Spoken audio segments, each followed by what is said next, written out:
Kokios nuostabios šypsenos. Ne, Andriu, neišlysk. Taip, jūs neklystate. Fotografai, kurių pačių paprastai netvaru nenuvarysi prieš objektyvą, šypsos ir pozuoja.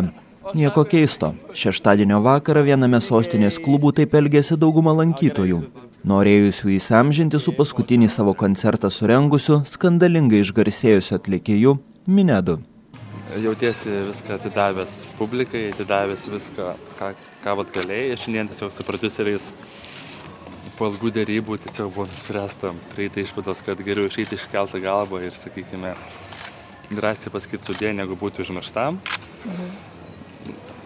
Albumą išpirko masiškai ir jau geriau padaryti vieną gerą produktą ir pelningą, negu rizikuoti. O tai vieną albumą, o kur kiti? Staigmenų bus. Kokių bus staigmenų pasibaigus paskutiniam koncertui, tai sužinos šiek tiek vėliau.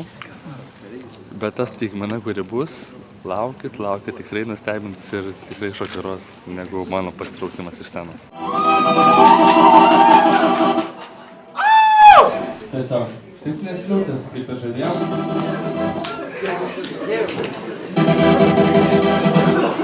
Pažvelkime į Minedo šlovės kelią.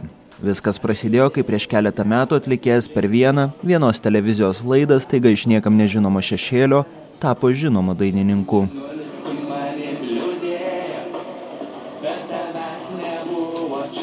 Ir visi!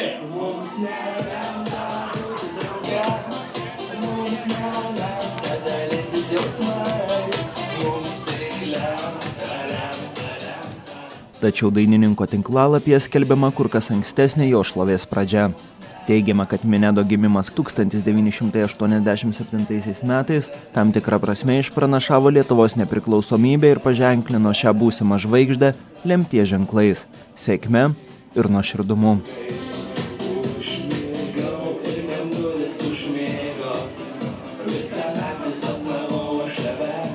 L-Rytas LT pasidomėjo, kaip Minedą vertina klubo lankytojai. Aš šiek tiek žinau. Iš bendrų labai. Žinot, kad šiandien yra jo atsisveikinimo koncertas kaip tik čia? Netgi? Pagrošim? Tai labai blogai, kodėl jis atsisveikina. Na, sakė, pavargo nuo įtamto gyvenimo. Tai gal galima jį pakeisti? Šiek tiek, bent jau laikinai, šį vakarą. La, ant kalno kledaliai stovėjo ir gražą kviestai skubėjo. Laukiame koncerto.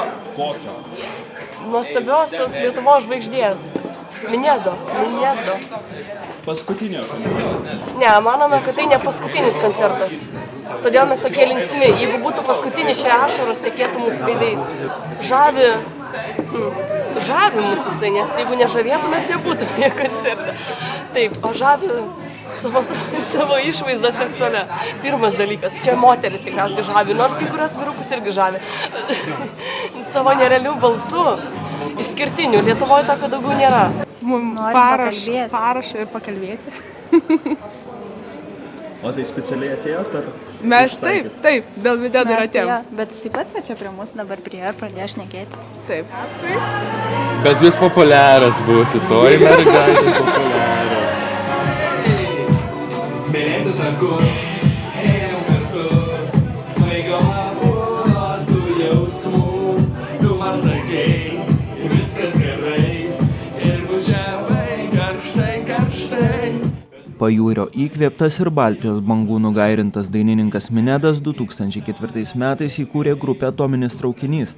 Dar po pusmečio gimė grupė Hops.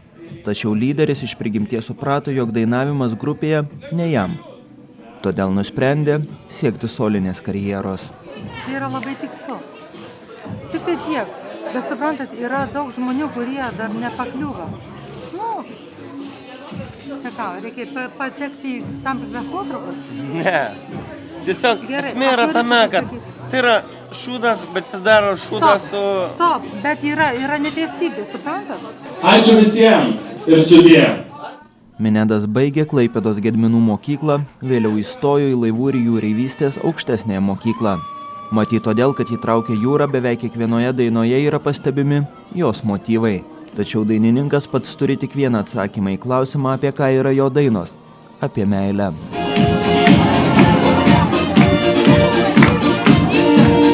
Ir paskutinį kartą. Sudie.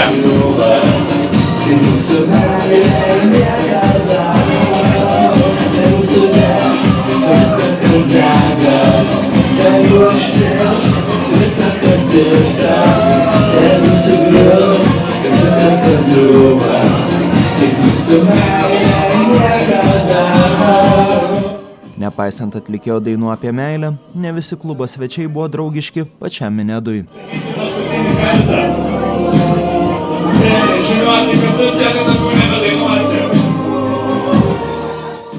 Lukas Pileckas, LRytas LT.